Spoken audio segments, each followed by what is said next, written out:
Bonjour à toutes et à tous, et bienvenue sur notre chaîne, où nous levons ensemble le voile sur les histoires cachées derrière les plus grands visages de la télévision.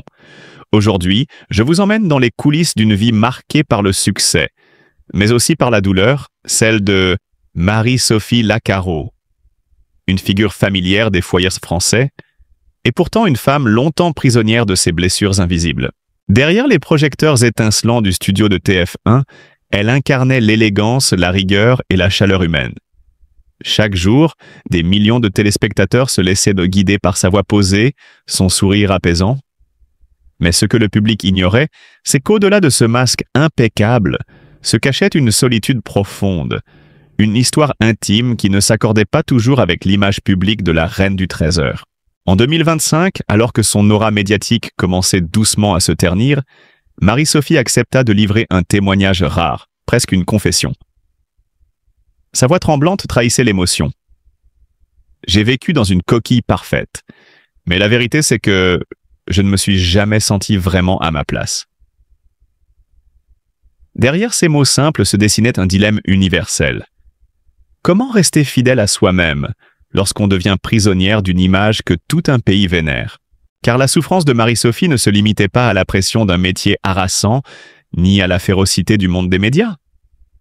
Elle touchait à l'essentiel, la fracture entre la personne qu'elle était et le personnage qu'on attendait d'elle. Une femme blessée, marquée par une perte irréparable. Remontons dans le temps.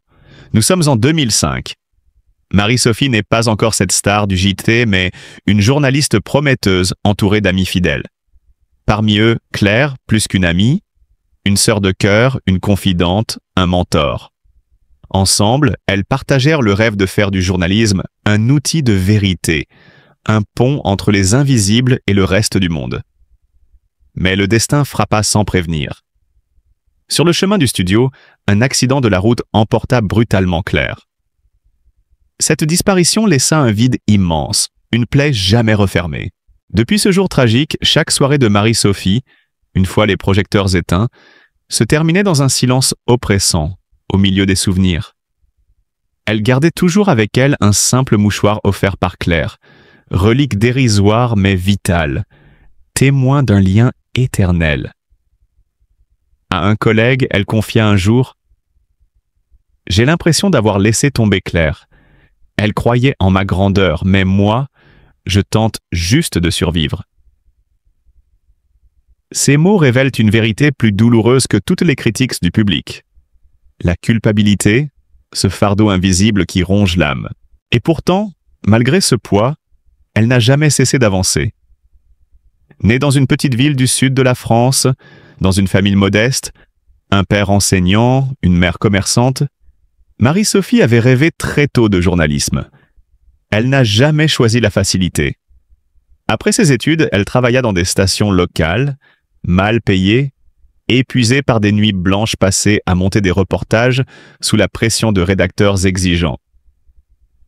Une erreur dans un sujet sur des inondations faillit même briser son élan, mais sa ténacité fut plus forte. Puis vint TF1. Une consécration, certes, mais aussi une nouvelle épreuve.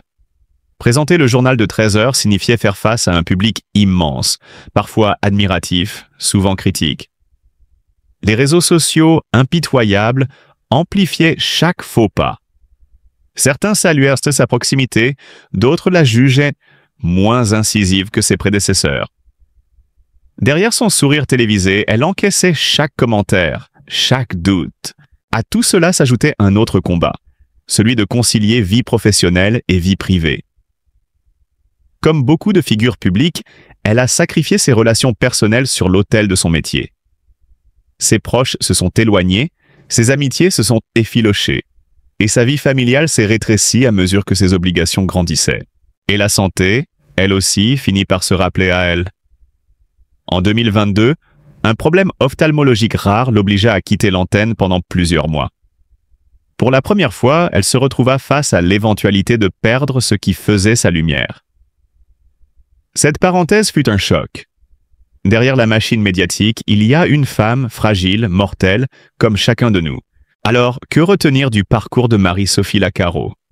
Qu'au sommet de la gloire, la solitude peut être encore plus vertigineuse.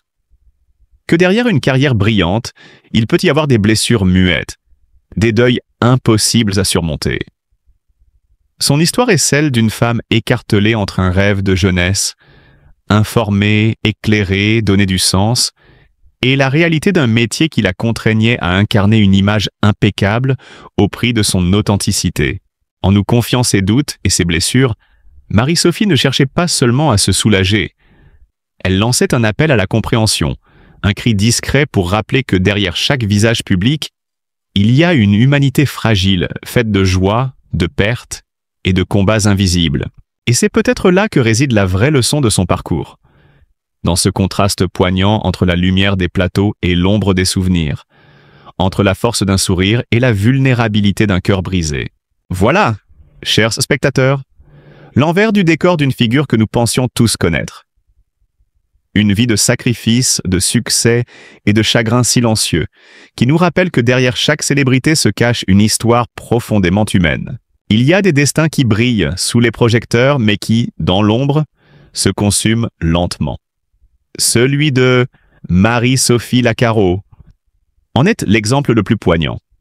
Figure familière des écrans français, visage rassurant du journal télévisé, elle incarnait pour des millions de téléspectateurs la stabilité, la rigueur et la chaleur d'une voix amie. Pourtant, derrière cette image polie et professionnelle, se cachait une femme rongée par la solitude, les regrets et une douleur intime dont peu avaient conscience. Dès ses débuts, Marie-Sophie avait compris que la télévision n'était pas seulement un métier, mais aussi une cage dorée. On l'admirait, on l'applaudissait, mais rares étaient ceux qui devinaient la mélancolie qui se dissimulait derrière son sourire impeccable. Dans ses carnets intimes, elle notait des phrases qui aujourd'hui résonnent comme un cri d'alarme. « Je parle au monde entier, mais le soir venu, je ne sais même pas quoi me dire à moi-même. » Cette confession révèle une vérité universelle. La célébrité isole autant qu'elle élève. Ses ambitions allaient pourtant bien au-delà du simple rôle de présentatrice. Elle rêvait d'investigations de fond, de reportages capables de changer la société, de bousculer les consciences sur des sujets brûlants comme l'inégalité des sexes ou la crise écologique. Mais le système médiatique, avide de formats courts et percutants, la réduisait trop souvent à lire des textes rédigés par d'autres. Pour une femme de conviction, c'était une mutilation silencieuse de ses idéaux. Elle confiait parfois à ses proches « J'aurais voulu raconter des histoires qui transforment des vies. » Une frustration qui, année après année, grignotait son enthousiasme et creusait un fossé entre son image publique et sa vérité intérieure. Le drame le plus profond de son existence ne se situait pourtant pas dans les studios, mais bien dans sa vie personnelle. Marie-Sophie portait en elle une blessure intime, un deuil qui marqua un tournant irréversible. En 2005, son amie d'enfance et confidente, Claire, trouva la mort dans un accident de voiture, alors qu'elle se rendait à ses côtés pour l'encourager dans un projet professionnel important. Claire n'était pas seulement une amie, elle était son miroir, son soutien, la seule à comprendre ses peurs les plus intimes et ses rêves les plus audacieux. Cette disparition laissa un vide que rien ni personne ne sut combler. Derrière les caméras, après chaque édition du journal, Marie-Sophie rentrait dans un appartement froid, hanté par les souvenirs. Elle conservait précieusement un mouchoir que Claire lui avait offert, comme un talisman dérisoire pour conjurer l'absence. À une collègue, elle confia un jour dans un souffle. « J'ai l'impression de l'avoir laissé tomber. Elle croyait que je pouvais soulever des montagnes, et moi je ne fais que survivre. » Cette culpabilité devint son fardeau silencieux. Malgré son allure rayonnante à l'écran, elle doutait constamment du sens de son travail. Était-elle en train d'informer ou seulement de jouer un rôle? Cette question la poursuivait et creusait en elle un sentiment de vacuité. Plus le public l'érigeait en icône, plus elle se sentait étrangère à elle-même. Les applaudissements des uns et les éloges des autres n'étaient qu'un bruit de fond incapable d'apaiser son désarroi intérieur. Puis, un matin d'automne, la nouvelle est tombée comme un coup de tonnerre. Marie-Sophie Lacaro venait de s'éteindre brutalement à l'âge de 55 ans, victime d'un accident vasculaire cérébral. La France entière fut saisie d'émotion. Sur TF1, la chaîne perdit l'un de ses visages emblématiques. Pour les téléspectateurs, c'était bien plus qu'une présentatrice qui disparaissait. C'était une présence quotidienne, une compagne silencieuse des repas en famille ou des soirées solitaires. Ses obsèques eurent lieu dans la petite église de sa ville natale. Des centaines de personnes vinrent lui rendre hommage. Collègues, amis, anonymes qui n'avaient connu d'elle que ce sourire à travers l'écran. Un confrère confia, les larmes aux yeux. Elle souriait toujours, mais nous savions qu'elle portait un poids immense. Lors de la cérémonie, une lettre écrite par Marie-Sophie fut lue à voix haute. Dans ce texte, elle exprimait sa gratitude envers ceux qui l'avaient à moi soutenu, mais aussi ses regrets de n'avoir pas toujours su rester fidèle à elle-même. J'ai passé ma vie à faire plaisir aux autres. J'espère, quelque part, trouver enfin la paix.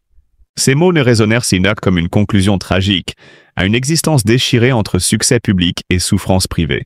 Sur les réseaux sociaux, les hommages se multiplièrent. Elle n'était pas seulement une présentatrice, elle était une présence rassurante dans nos vies, écrivit un téléspectateur. D'autres partagèrent des extraits de ses journaux télévisés comme pour prolonger sa voix une dernière fois. Ce destin brisé soulève une question essentielle. Combien d'autres visages connus, que nous croyons heureux et comblés, cachent en réalité des cicatrices profondes? Marie-Sophie a laissé un héritage paradoxal, celui d'une carrière brillante, mais aussi celui d'un appel silencieux à regarder au-delà des projecteurs. Car la célébrité, aussi étincelante soit-elle, ne peut remplacer la sincérité, ni guérir les blessures de l'âme.